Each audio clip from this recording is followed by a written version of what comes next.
at the lake, have a very good time, go on some adventures, and we'll see what's next. Bye.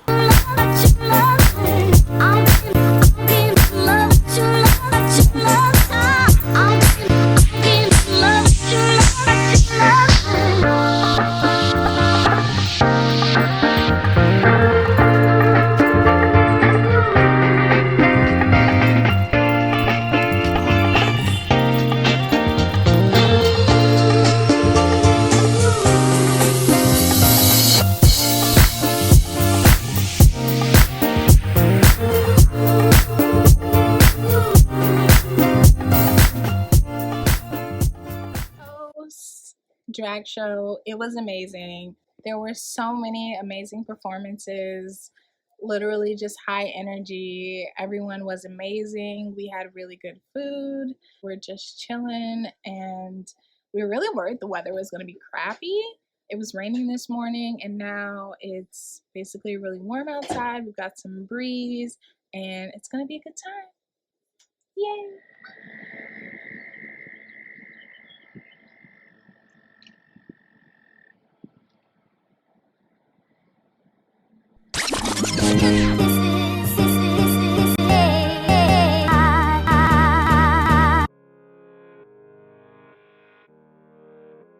We're doing arts and crafts today, y'all.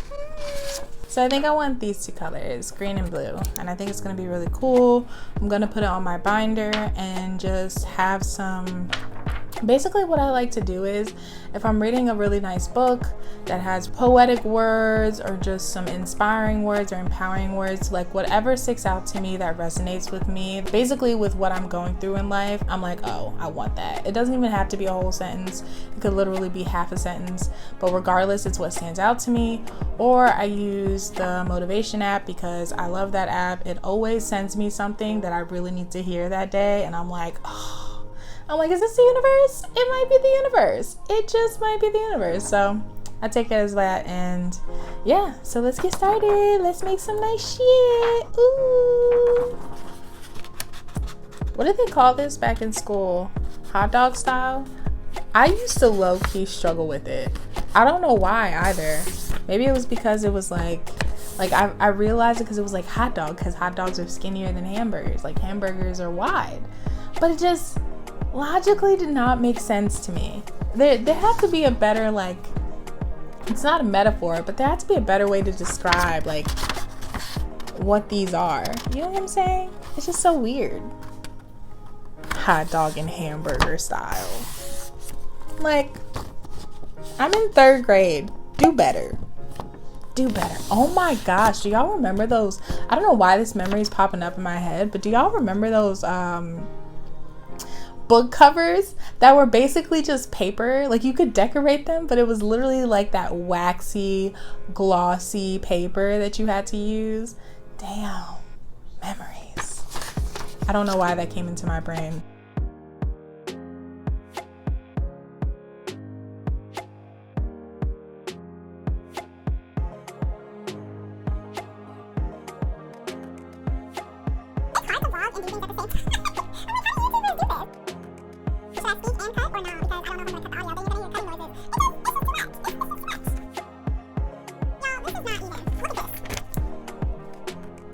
This is not even. This one is, no.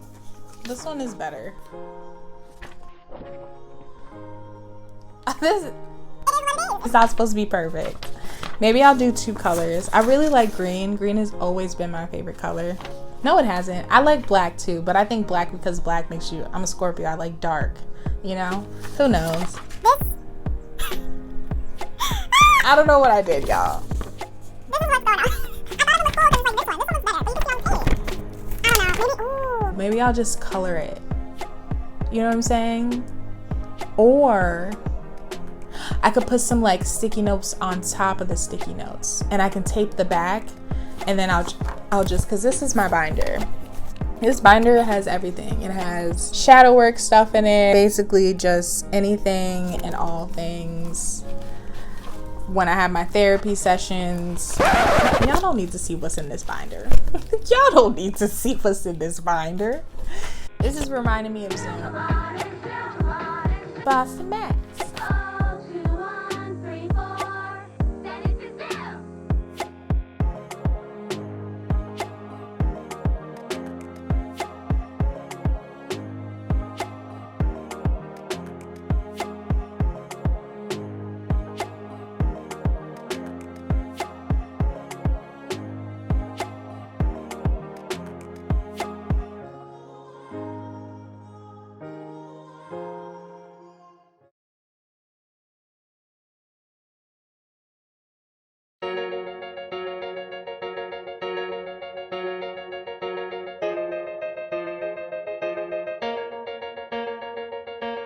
Sometimes I'm lazy, sometimes I'm sad. Don't worry, baby, life gets that bad. But you see, it's all it flows like shade to my butter. And for once, something feels right. That's how I know everything will be alright. Everything will be alright.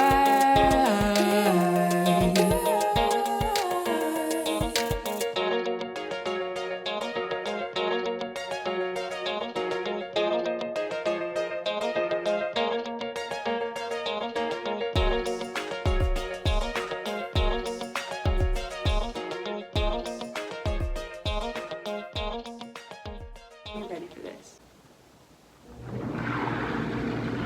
Living my best life. For now.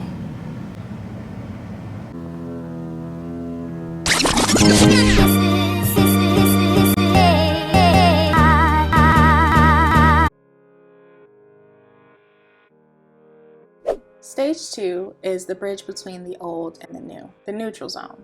Most people tend to attach themselves to their old way of living, their old way of life. It's what we're comfortable with. There tends to be a lot of questioning your own skills, your own ability, questioning what you're supposed to do and how to do it. There is uncertainty. Really questioning, how does this fit who I am right now? Because we still are attached to this old way of living.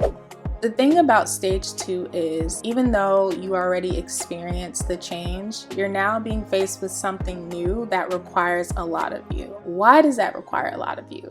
Because you don't have the experience yet. My mom used to tell me that when you're working a job, like, it takes a year for you to be fully skilled at the job that you just started. And I've literally just popped in my brain. I was like, wow, like, that's so true. It takes time to process.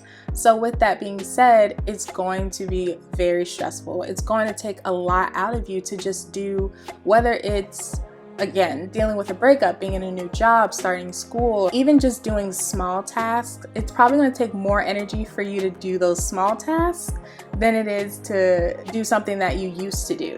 You know, I used to think like, oh, I'm so good at doing these things. Why is it so hard for me to do this? And it's like, it's because you're in new territory now.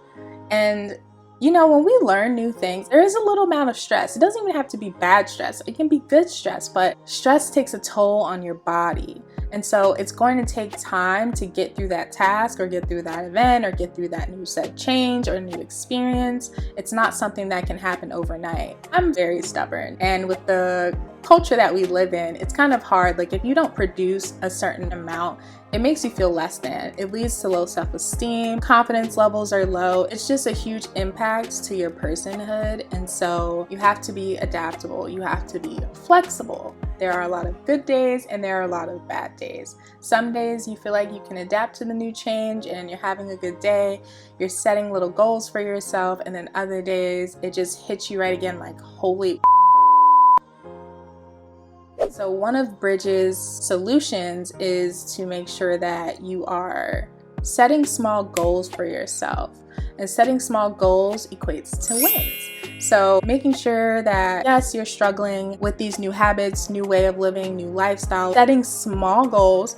And if you usually set goals for yourself, set half that goal, because again, you're in a new territory. And with that, making sure that you celebrate those wins. Whenever you accomplish a goal, provide some sort of win for yourself. And that's how you can increase confidence, increase motivation. And also, I think for me, it was really important to get back into expressing gratitude for what I've accomplished. Because even though my mind doesn't think I'm accomplishing much, I am.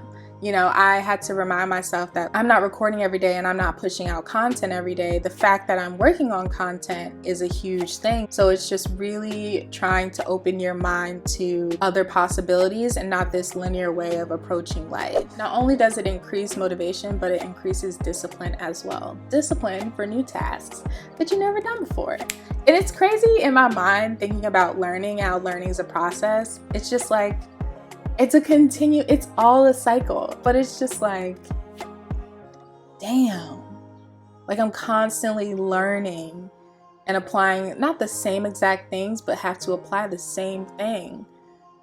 It's like you fall up, you fall down, you fall up, you get back up. I find myself in between stage 1 and stage 2. In stage 2, I noticed that the way that I have been going about my past and my life, I've been trying to apply it into this new lifestyle. And because it's not working, I'm questioning if I'm a failure or if I'm not doing things right. And to read about this transition in these phases, it really solidified in my head that I wasn't doing anything wrong. It made me recognize that, oh, this is what transitions are. It's not something that's going to be easy. It was a huge shift. And even though I had this ideal that the shift wouldn't be as difficult because I'm so excited to like live in my purpose, or like I'm headed towards that, it's still, if not the hardest thing I've ever done. And I think in stage 2, what I realized is my energy is a lot different. I feel brighter. I feel lighter. I'm definitely still, it's still a process of healing and acceptance, but I noticed that breathing through the fear. I think something that's been really hard for me is acknowledging that holding on to my emotions hinders me and slows me down. I had to really accept that through a transition, there's a lot of stress. Some people handle stress differently, but I've been able to pay attention to what my needs are and identify those markers. So when I was really stressed, I noticed that my body was really rigid. I noticed that my head was pounding. I rarely get headaches. And so if I'm really, really stressed, I know I obviously something's wrong and that I need to do something about it. And just really talk to myself and say, like, I'm afraid I'm gonna fail. And there was a turning point. I decided to record myself and try and let go all of the walls, the mask. I don't want to do this. I don't want to speak on this. I don't want to talk about this. I don't know what to say. I don't know. I'm always thinking. I can't stop my mind from worrying about every single thing every single day, and I hate that. And a part of me is scared because I don't want to fail. And I feel like I'm failing. And I don't know what's going to happen in the next 4 days with where I'm staying. I don't know what's true and what's not because my mind is always thinking. And I can't talk to anyone because I wear a mask so well. No one knows. What's scarier, or just as scary as failing, is showing someone how you feel.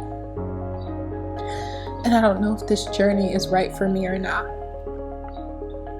And that sounds really linear and like putting myself in a box, but I made a huge decision.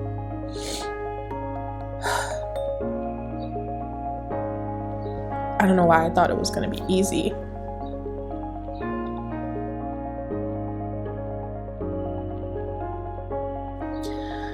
But I also think I need to start creating my own happiness again. Being grateful for where I am in the present moment. I think being present is so important for me right now because I can just continue to feel worse and get destructive with my mental health and my physical health, or I can do things to improve my mental health and my physical health. And so I'm able to manage my emotions better. But I think the point is to learn that regardless of any change, unexpected or expected, how am I going to handle that? So one of the articles that I read also included a questionnaire asking you all of these questions. And one of them basically said, what are your fears? What are you fearful of in this new change? How have I been applying these markers to my life? Well, being adaptable and being flexible. I've always struggled with that, especially when there's new change. It takes me a while. There's something in my eyeball, y'all. You know, the ideal was to have more long-term sittings, and that's not always the case.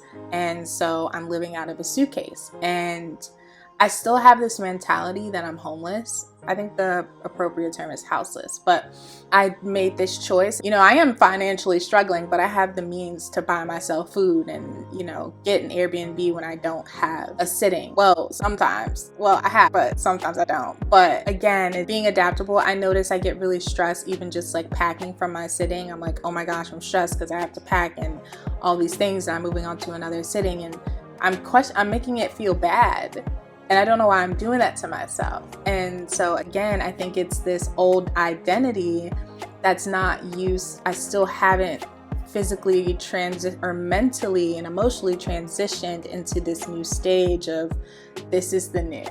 This is your present life now. This in the present moment. I got really frustrated. I noticed I was comparing myself to other people, comparing myself to where I am in society. But one of the most significant things that I had to remind myself of is being present. This new lifestyle requires a lot of flexibility and flowing with life and not resisting. Like what I would call my higher self. My higher self is telling me, you're already stepping into your purpose by making this decision.